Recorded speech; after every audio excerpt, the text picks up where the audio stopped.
Okay, for anyone who's just joined, the story is a young man went into hospital with pneumonia, diagnosed with pneumonia, couldn't breathe, was put on a respirator. As a result, because he wasn't able to breathe still, he was put into an induced coma.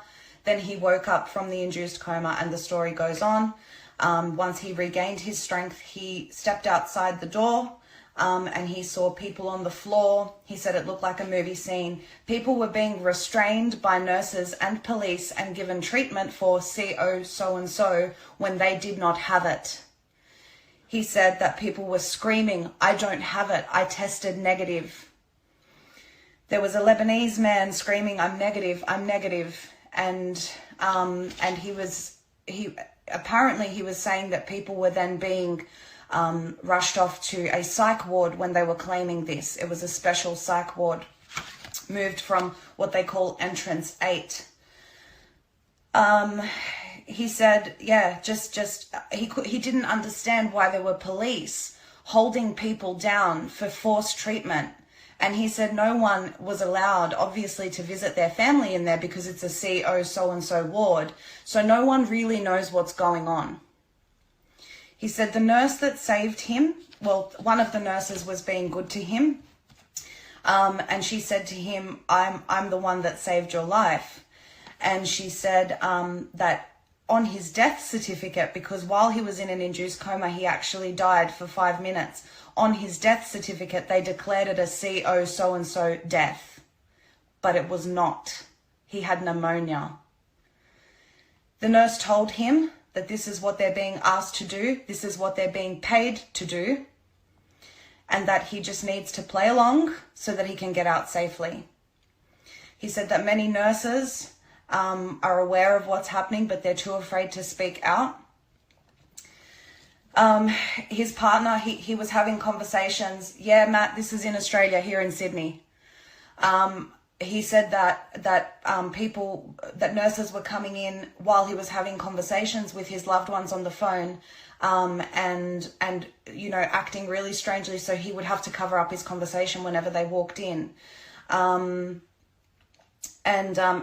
he said to his partner, who said, "I'm coming to get you out of there." He said, no, don't, just let me play along. If I want to get out of here, I just have to play along with this game.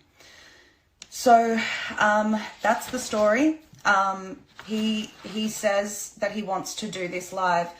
The reason why I didn't get him on tonight, okay, is because I asked him to really think about whether he wants to go public with this, and have a day to think about it. Because I think if he comes forth with his face, he's putting himself in danger. He says that he wants to do it regardless. He's a very brave young man. So he's told me that 8 p.m. tomorrow he will be on.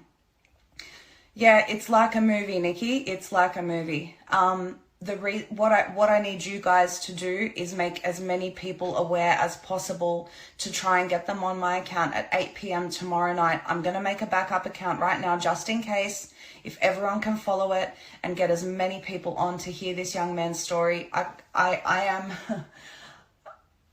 We have to tell people what's going on. People need to know that these stories are true. Yeah, it is huge. It is huge, the woke mama. He's 19 years old, Nick. He needs a lawyer, Ziggy. Well, I get him to speak to Zev. Matt, could you do me a favor? Actually, I'll DM you after this, because I'm also, like, there's also Candy Art. He actually went into hospital because he had pneumonia, and he was diagnosed with pneumonia when he went in there, and when he died, they declared it a CO so-and-so death. Needs to chat to Zev. Yep.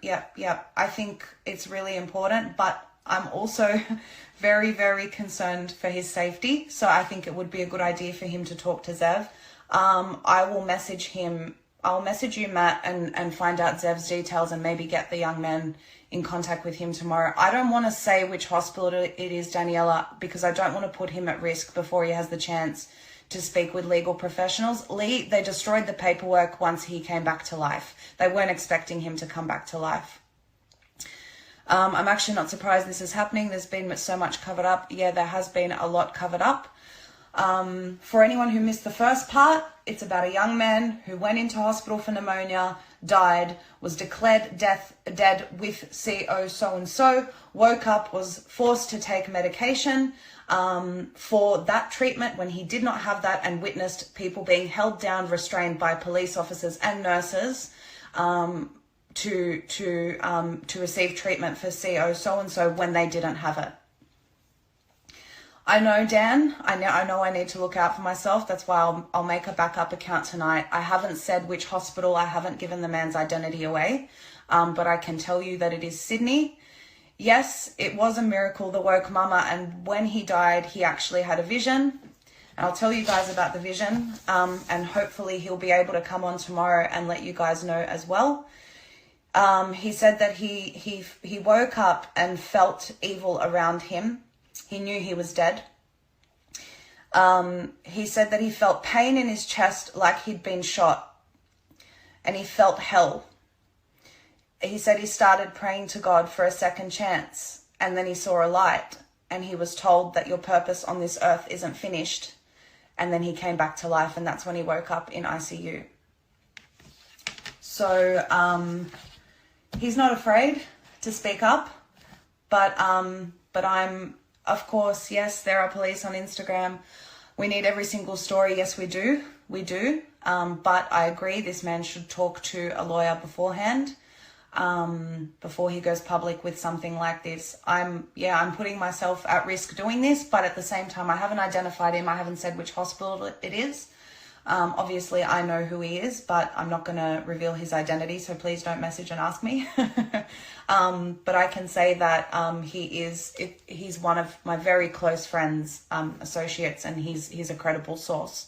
So, please let as many people know as you can. I will post this live. Hit up Rebel News. Yeah, Salongo. Like I said, I want him to get legal advice first. I might reach out to Rebel. Fiorenza, I'm not giving away his identity because at this time I'm agreeing that I think it's risky for him to come forward. God saved him for him to tell his story. Yep. Look, it's his decision to make. If it's gonna, if it's gonna help people and he's comfortable doing that, fine. But I think, yeah, he really should speak to someone before he does. So I'll message him and I'll message Matt for Zev's details after this live, and I will post it. Share it with as many people as you can in case my account gets taken down. I'm going to screen record this as well and post it onto Maria Z 2.0. Please be safe. Look, Katie, to be honest with you, I believe in God. I'm not scared. And if I die, I die doing the right thing. I'm actually